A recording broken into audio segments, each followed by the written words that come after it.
ನಮಸ್ಕಾರ. ಎಷ್ಟೋ ಸತಿ ನಾವು ಬೇರೆಯವರ ಜೀವನವನ್ನು ನೋಡಿ ಕಂಪೇರ್ ಮಾಡ್ಕೊಂಡಿದ್ದೀವಿ. ಅವರಿಗೆ ಇಷ್ಟೊಳ್ಳೆ ಮನೆ ಇದೆ, ಗಾಡಿ ಇದೆ, ನನಗೆ ಯಾಕೆ ಹೀಗಿಲ್ಲ ಜೀವನ. ಅವರಿಗೆ ಇಷ್ಟೊಳ್ಳೆ ಸಂಸಾರ ಇದೆ, ನನಗೆ ಯಾಕಿಲ್ಲ. ಅವನಿಗೆ ಒಳ್ಳೆ ಉದ್ಯೋಗ ಇದೆ, ನನಗೆ ಯಾಕಿಲ್ಲ. ಎಷ್ಟು ಚೆನ್ನಾಗಿ ಎಲ್ಲರೂ ಖುಷಿಯಾಗಿರ್ತಾರೆ. ಆ ಫೇಸ್ಬುಕ್ ಓಪನ್ ಮಾಡಿದರೆ ನೋಡಬೇಕಪ್ಪ, ನನ್ನ ಫ್ರೆಂಡ್ಸ್ ಎಲ್ಲರೂ ಒಂದಲ್ಲ ಒಂದು ವೆಕೇಷನ್ಗೆ ಹೋಗ್ತಾನೆ ಇರ್ತಾರೆ.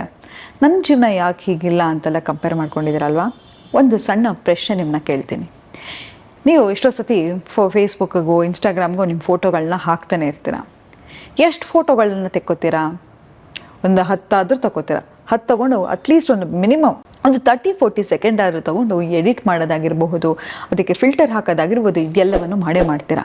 ಯಾವಾಗ ತಾನೇ ನಾವು ತಕ್ಷಣ ಫೋಟೋ ತೆಗೆದು ಹಾಕಿರ್ತೀವಿ? ಇಲ್ಲ ಅಲ್ವಾ. ಆ್ಯಂಗಲ್ಗಳನ್ನೇ ಚೆಕ್ ಮಾಡೋದು. ಹಾಗೆ ಪ್ರತಿ ಸತಿ ನೀವು ಅವ್ರ ಲೈಫ್ ಎಷ್ಟು ಬಣ್ಣದವಾಗಿದೆ ಅಂತ ಅನ್ಕೋತಿರೋ, ನಿಮ್ಮನ್ನು ನೀವು ಡಿಗ್ರೇಡ್ ಮಾಡ್ಕೋತಾ ಹೋಗ್ತೀರಾ. ಯಾವುದು ನಿಜ ಅಲ್ಲ ರೀ. ಮೊದಲಾದರೆ ಏನಾಗ್ತಿತ್ತು ಅಂತ ಹೇಳಿದ್ರೆ, ಮನುಷ್ಯನಿಗೆ ಈ ಡಿಪ್ರೆಷನ್ನು, ಆ್ಯಂಗ್ಸೈಟಿ, ಸ್ಟ್ರೆಸ್ಸು ಇದು ಯಾವುದ್ರೂ ಅರ್ಥನೇ ಗೊತ್ತಿರಲಿಲ್ಲ. ಇವತ್ತು ನೀವು ಹಳೆಯ ಕಾಲದವ್ರ ಹತ್ರ ಹೋಗ್ಬಿಟ್ಟು ಇದನ್ನೆಲ್ಲ ಕೇಳಿ ನಿಮಗೆ ಬೈದು ಕಳಿಸ್ತಾರೆ, ಯಾವ ಡಿಪ್ರೆಷನು, ಯಾವ ಆ್ಯಂಗ್ಸೈಟಿ ಅಂತ. ಆದರೆ ನಾವು ಕಾನ್ಸ್ಟೆಂಟಾಗಿ ಮಾನಸಿಕ ಕಾಯಿಲೆಗೆ ಯಾಕೆ ತುತ್ತಾಗ್ತಾ ಇದ್ದೀವಿ ಗೊತ್ತಾ? ಹೀಗೆ ಇಂತಹದೊಂದು ಕಂಪ್ಯಾರಿಸನ್ ಮಾಡ್ಕೊಳ್ಳೋದಾಗಿರ್ಬೋದು. ಯಾವಾಗ ನಾವು ಒಬ್ಬರೊಟ್ಟಿಗೆ ಕಂಪ್ಯಾರಿಸನ್ ಮಾಡ್ಕೋತಾ ಹೋಗ್ತೀವೋ, ಸೆನ್ಸ್ ಆಫ್ ಲ್ಯಾಕ್ನೆಸ್ಸನ್ನು ತೋರಿಸ್ತಾ ಹೋಗುತ್ತೆ, ಒಂದು ಶಾಲ್ಯೂನೆಸ್ಸನ್ನು ತೋರಿಸ್ತಾ ಹೋಗುತ್ತೆ. ನಾನು ಸರಿಗಿಲ್ವೇನೋ, ನನಗೆ ಯಾಕೆ ಹೀಗಿಲ್ಲ ಅಂತ ಹೇಳಿ ಸೆಲ್ಫ್ ಡೌಟನ್ನು ನಾವು ಕ್ರಿಯೇಟ್ ಮಾಡ್ಕೋತಾ ಹೋಗ್ತೀವಿ. ಮತ್ತು ಇನ್ನೊಂದು ನೋಡಿ, ಈ ನಡುವೆ ನಾವು ಬೋರ್ ಆಗೋದೇ ಕಮ್ಮಿ ಮಾಡ್ಕೊಂಬಿಟ್ಟಿದ್ವಿ ನೋಡಿ. ಬೋರ್ಡಮ್ ಅನ್ನೋದು ಕೆಟ್ಟದಲ್ಲ. ಪ್ರತಿಯೊಬ್ಬ ಮನುಷ್ಯನಿಗೂ ತನಗೆ ಬೋರ್ ಆಗಲೇಬೇಕು. ಯಾವಾಗ ಬೋರ್ ಆಗುತ್ತೆ, ಮನುಷ್ಯನಲ್ಲಿ ಕ್ರಿಯೇಟಿವಿಟಿ ಶುರು ಆಗುತ್ತೆ. ಈಗ ಏನು ಮಾಡ್ತೀವಪ್ಪ ಅಂತ ಹೇಳಿದ್ರೆ, ನಾವು ಬೇಜಾರಾದ ತಕ್ಷಣ ಏನು ಮಾಡ್ತೀವಿ? ಫೇಸ್ಬುಕ್ ಓಪನ್ ಮಾಡೋದು, ಇನ್ಸ್ಟಾಗ್ರಾಮ್ ಓಪನ್ ಮಾಡೋದು, ರೀಲ್ಸ್ ಓಪನ್ ಮಾಡೋದು, ಇದೆಲ್ಲವನ್ನು ಮಾಡ್ತಾ ಇರ್ತೀವಿ. ಪ್ರತಿ ಸತಿ ಇದು ಮಾಡಿದಾಗ ನಿಮಗೆ ಒಂದು ಡೋಪಮೈನ್ ಹಿಟ್ ಆಗುತ್ತೆ. ಡೋಪಮೈನ್ ಅಂತ ಹೇಳಿದ್ರೆ, ಈಗ ಮೊದಲಾದರೆ ಯಾವಾಗಲೂ ಬೇಜಾರಾದರೆ ನಾವು ಆಚೆ ಹೋಗ್ತೀವಿ, ಜನಗಳನ್ನು ಮೀಟ್ ಮಾಡ್ತಾ ಇದ್ವಿ. ಇಲ್ಲ ಒಂದು ಬ್ಯಾಂಕಿಗೆ ಹೋಗೋದು, ಜನಗಳನ್ನು ನಾವು ಫಿಸಿಕಲಾಗಿ ಮುಟ್ತಾ ಇದ್ವಿ, ಮೀಟ್ ಆಗ್ತಿದ್ವಿ, ಒಂದು ಕೆಮಿಸ್ಟ್ರಿ ಬೆಳೀತಾ ಇತ್ತು. ಆದರೆ ಸದಾ ನೀವಾಯಿತು, ನಿಮ್ಮ ಮೊಬೈಲ್ ಆಯಿತು ಅಂತ ಯಾವಾಗ ಕೂತ್ಕೋತಾ ಹೋಗ್ತಿರೋ, ನಿಮಗೆ ಲೋನ್ಲಿನೆಸ್ ಅನ್ನೋದು, ಒಂಟಿತನ ಅನ್ನೋದು ಕಾಡ್ತಾ ಹೋಗುತ್ತೆ. ಮನುಷ್ಯನ ದೊಡ್ಡ ಶತ್ರು ಯಾವುದಪ್ಪ ಅಂತ ಹೇಳಿದ್ರೆ ಒಂಟಿತನ. ಹಾಗಾಗಿ ಈ ಮೊಬೈಲಿಂದ ಆದಷ್ಟು ಡಿಟಾಕ್ಸಿಫಿಕೇಷನನ್ನು ತಗೊಳ್ತಾ ಹೋಗಿ. ಒಂದು ಸ್ವಲ್ಪ ದಿನ ನಿಮ್ಮ ಮೊಬೈಲನ್ನು ಎಲ್ಲ ಒಂದು 1 ಅವರ್ ಆದರೂ 2 ಅವರ್ಸ್ ಆದರೂ ಮೊಬೈಲನ್ನು ಬೇಕಂತಲೇ ಬಿಟ್ಟಿರೋದಾಗಿರ್ಬೋದು, ಬುಕ್ಕನ್ನು ಓದೋದಾಗಿರ್ಬೋದು, ಫ್ಯಾಮಿಲಿ ಜೊತೆ ಒಂದು ರಿಲೇಷನ್ಶಿಪ್ಪನ್ನು ಬೆಳೆಸ್ಕೊಳ್ಳೋದಾಗಿರ್ಬೋದು. ಅಟ್ಲೀಸ್ಟ್ ಒಂದು ವಾಕ್ ಆದರೂ ನಿಮ್ಮ ಫ್ಯಾಮಿಲಿ ಜೊತೆ ಹೋಗೋದನ್ನು ಪ್ರಾಕ್ಟೀಸ್ ಮಾಡಿ. ಒಂದು ಮೀಲ್ ಆದರೂ, ಒಂದು ಊಟ ಆದರೂ, ಬೆಳಗ್ಗೆ ಬ್ಯುಸಿ ಇರ್ತೀರಾ, ಮಧ್ಯಾಹ್ನ ಬ್ಯುಸಿ ಇರ್ತೀರಾ, ಅಟ್ಲೀಸ್ಟ್ ರಾತ್ರಿ ನಿಮ್ಮ ಮನೆಯವರೊಟ್ಟಿಗೆ ಊಟ ಮಾಡೋದನ್ನು ಅಭ್ಯಾಸ ಮಾಡ್ಕೊಳ್ಳಿ. ಪ್ರತಿದಿನ ನಿಮ್ಮ ಮನೆಯ ಸಂಗಾತಿ ಆಗಿರ್ಬೋದು, ಹೆಂಡತಿ ಆಗಿರ್ಬೋದು, ಗಂಡ ಆಗಿರ್ಬೋದು, ಹೇಗಿತ್ತು ನಿನ್ನ ದಿನ ಅನ್ನೋದನ್ನು ಕೇಳ್ತಾ ಹೋಗಿ. ಕೆಲವೊಮ್ಮೆ ಅವರಿಗೆ ಬ್ಯಾಡ್ ಡೇ ಇರುತ್ತೆ, ಎಮೋಷ್ನಲ್ ಡಿಪೆಂಡೆನ್ಸಿ ಇರುತ್ತೆ. ನೋಡಿ, ಯಾವ ಸಂಬಂಧ ಒಂದು ಎಮೋಷ್ನಲ್ ಅಟ್ಯಾಚ್ಮೆಂಟ್ ಇರುತ್ತೋ ಆ ಸಂಬಂಧ ಗಟ್ಟಿ ಆಗ್ತಾ ಹೋಗುತ್ತೆ. ಯಾವಾಗ ನಮಗೆ ಒಂದು ಎಮೋಷ್ನಲ್ ಅಟ್ಯಾಚ್ಮೆಂಟ್ ಇರಲ್ವೋ ಆ ಸಂಬಂಧಕ್ಕೆ ಅರ್ಥನೇ ಇರಲ್ಲ ಅಲ್ವಾ.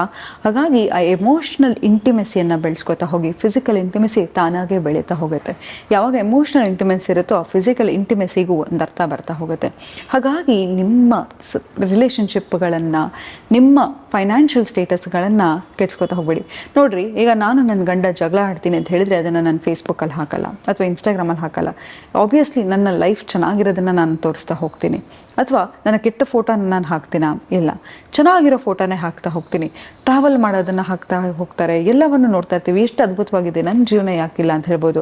ನೋಡಿ, ಅವರು ಒಟ್ಟಿಗೆ ಟ್ರಾವೆಲ್ ಮಾಡ್ತಾ ಇರ್ಬೋದು, ಯಾರಿಗೆ ಗೊತ್ತು, ಅವರಿಗೆ ಫೇಲ್ಡ್ ಮ್ಯಾರೇಜ್ ಇರ್ಬೋದು. ಆ ಇನ್ಸೆಕ್ಯೂರಿಟಿಯಲ್ಲಿ ಅವರು ತೋರಿಸ್ಕೊಳ್ಳಿಕ್ಕೆ ಎಲ್ಲ ಕಡೆ ನಾನು ಚೆನ್ನಾಗಿದ್ದೀನಿ ಅಂತ ಪ್ರೂವ್ ಮಾಡಲಿಕ್ಕೆ ಗಂಡ ಹೆಂಡತಿ ಫೋಟೋ ಹಾಕ್ತಾ ಇರ್ಬೋದು.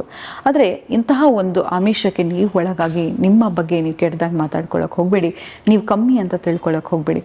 ಅದ್ರ ಬದಲಾಗಿ ನಿಮ್ಮ ಜೊತೆ ನೀವು ಟೈಮನ್ನು ಸ್ಪೆಂಡ್ ಮಾಡಿಕೊಂಡು ಸೆಲ್ಫ್ ಜರ್ನಲಿಂಗನ್ನು ಮಾಡಿ.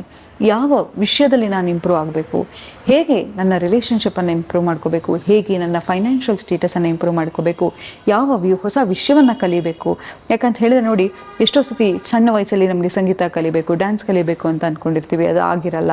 ನಮ್ಮ ಹಣಕಾಸಿನ ಆರ್ಥಿಕ ಅಭಾವಕ್ಕೆ ಆಗಿರ್ಬೋದು, ಏನೋ ಒಂದು ಹಲವಾರು ಕಾರಣಕ್ಕೆ ಅದನ್ನು ಈಗ ಕಲಿತಾ ಹೋಗಿ. ಪೇಂಟಿಂಗ್ ಮಾಡೋದಾಗಿರ್ಬೋದು, ಡ್ರಾಯಿಂಗ್ ಮಾಡೋದಾಗಿರ್ಬೋದು, ಹೀಗೆ ನಿಮ್ಮನ್ನು ನೀವು ರೀಡಿಸ್ಕವರ್ ಮಾಡ್ಕೋತಾ ಬನ್ನಿ. ನೋಡಿ, ಎಲ್ಲವೂ ಅಪ್ಡೇಟೆಡ್ ಬೇಕು ನಮಗೆ. ನಮ್ಮನ್ನು ನಾವು ಯಾಕೆ ಅಪ್ಡೇಟ್ ಮಾಡ್ಕೋಬಾರ್ದು? ಹೇಗೆ ನಿಮ್ಮ ಮೊಬೈಲ್ ಸಾಫ್ಟ್ವೇರನ್ನು ಅಪ್ಡೇಟ್ ಮಾಡ್ಕೋತಾ ಹೋಗ್ತಿರೋ, ಹೊಸ ಸ್ಕಿಲ್ಲನ್ನು ಕಲಿಯೋದಾಗಿರ್ಬೋದು, ಹೊಸ ಆಟವನ್ನು ಕಲಿಯೋದಾಗಿರ್ಬೋದು, ಒಂದು ಫಿಸಿಕಲ್ ಆ್ಯಕ್ಟಿವಿಟಿ ಆಗಿರ್ಬೋದು, ಎಲ್ಲವನ್ನು ಮಾಡ್ತಾ ಹೋಗಿ. ಮನೆಯಿಂದ ದಯವಿಟ್ಟು ಆಚೆ ಬನ್ನಿ. ಮೊಬೈಲಿಗೆ ಗ್ಲೂ ಆಗ್ತಾ ಇರಬೇಡಿ. ಯಾಕಂತ ಹೇಳಿದ್ರೆ ಮೊಬೈಲ್ ಅನ್ನೋದು ನಿಮ್ಮನ್ನು ತಿಂತಾ ಬರ್ತಾ ಇದೆ. ಎಷ್ಟೊಂದು ಬೇಡದ ವಿಷಯಗಳನ್ನು ನಾವು ಕೇಳ್ತಾ ಹೋಗ್ತಾ ಇದೀವಿ ರೀ. ಅದೆಲ್ಲ ಇದೆಲ್ಲ ನಮಗೆ ನಿಜವಾಗ್ಲೂ ಅವಶ್ಯಕತೆ ಇದೆಯಾ? ಯಾವುದು ಅವಶ್ಯಕತೆ ಇರುತ್ತೋ ಅದನ್ನು ಕೇಳ್ತಾ ಹೋಗಿ. ಎಲ್ಲೋ ಯಾವುದೋ ಪ್ರಪಂಚದ ಮೂಲೆಯಲ್ಲಿ ಏನೋ ಆಗ್ತಾ ಇದೆ, ಬೆಳಗ್ಗೆ ಎದ್ದ ತಕ್ಷಣ ಅಂತಹ ಒಂದೊಂದು ನ್ಯೂಸನ್ನು ನೋಡೋದು, ಅಂಥದ್ದೊಂದು ಸುದ್ದಿಯನ್ನು ಕೇಳೋದು, ಯಾರ್ದೋ ಮನೆ ಬಗ್ಗೆ ಕೇಳೋದು, ಇದೆಲ್ಲವೂ ಏನಾಗ್ತಾ ಹೋಗುತ್ತೆ ಗೊತ್ತಿಲ್ಲದೆ ನಮ್ಮ ಎನರ್ಜಿಯನ್ನು ತಿಂತಾ ಹೋಗುತ್ತೆ. ಹಾಗಾಗಿ ಬೆಳಗ್ಗೆ ಎದ್ದ ಕೂಡಲೇ ಒಂದು ಪಾಸಿಟಿವ್ ಅಫರ್ಮೇಷನಿಂದ ಶುರು ಮಾಡಿ, ನಿಮ್ಮ ಬಗ್ಗೆ ನೀವು ಒಳ್ಳೆ ಥಾಟನ್ನು ಹೇಳ್ಕೊತಾ ಹೋಗಿ. ಬೆಳಗ್ಗೆ ಎದ್ದ ಕೂಡಲೇ ಮೊಬೈಲನ್ನು ನೋಡೋದಾಗಿರ್ಬೋದು, ಫೇಸ್ಬುಕ್ ನೋಡೋದಾಗಿರ್ಬೋದು, ನ್ಯೂಸ್ ಪೇಪರನ್ನು ಅವಾಯ್ಡ್ ಮಾಡಲಿಕ್ಕಾದರೆ ಬೆಳಗ್ಗೆ ಅವಾಯ್ಡ್ ಮಾಡಿಬಿಡಿ. ಯಾಕಂತ ಹೇಳಿದ್ರೆ ಬೇಡದ ವಿಷಯಗಳನ್ನು ಕೇಳಿ ಕೇಳಿ ಕೇಳಿ ನಮ್ಮ ದಿನ ಹಾಳಾಗ್ತಾ ಹೋಗುತ್ತೆ. ಸೊ ಬೆಳಗ್ಗೆ ಯಾವ ಯೋಚನೆಯಲ್ಲಿ ಇರ್ತಿರೋ, ನಿಮಗೆ ಏನಂತ ಹೇಳಿದ್ರೆ ಬೆಳಗ್ಗೆ ಹೇಗಿರುತ್ತೆ ಅಂತ ಹೇಳಿದ್ರೆ ಒಂದು ಖಾಲಿ ಪೇಪರ್ ಥರ, ಕ್ಯಾನ್ವಸ್ ಥರ, ಅದಕ್ಕೆ ಏನನ್ನು ಹಾಕ್ತಾ ಹೋಗ್ತಿರೋ ಅದು ನಿಮ್ಮ ಮನಸ್ಸಲ್ಲಿ ಪ್ರಿಂಟ್ ಆಗ್ತಾ ಹೋಗುತ್ತೆ. ಹಾಗಾಗಿ ಒಳ್ಳೆ ವಿಷಯಗಳನ್ನು ಕೇಳ್ತಾ ಹೋಗಿ, ಒಳ್ಳೆ ವಿಷಯಗಳನ್ನು ಮಾತಾಡ್ತಾ ಹೋಗಿ, ಜೀವನ ತುಂಬ ಚೆನ್ನಾಗಿರುತ್ತೆ ಅಂತ ಹೇಳ್ತಾ ಇವತ್ತಿನ ಸಂಚಿಕೆಯನ್ನು ನಾನು ಮುಕ್ತಾಯಗೊಳಿಸ್ತಿದ್ದೀನಿ. ಧನ್ಯವಾದಗಳು.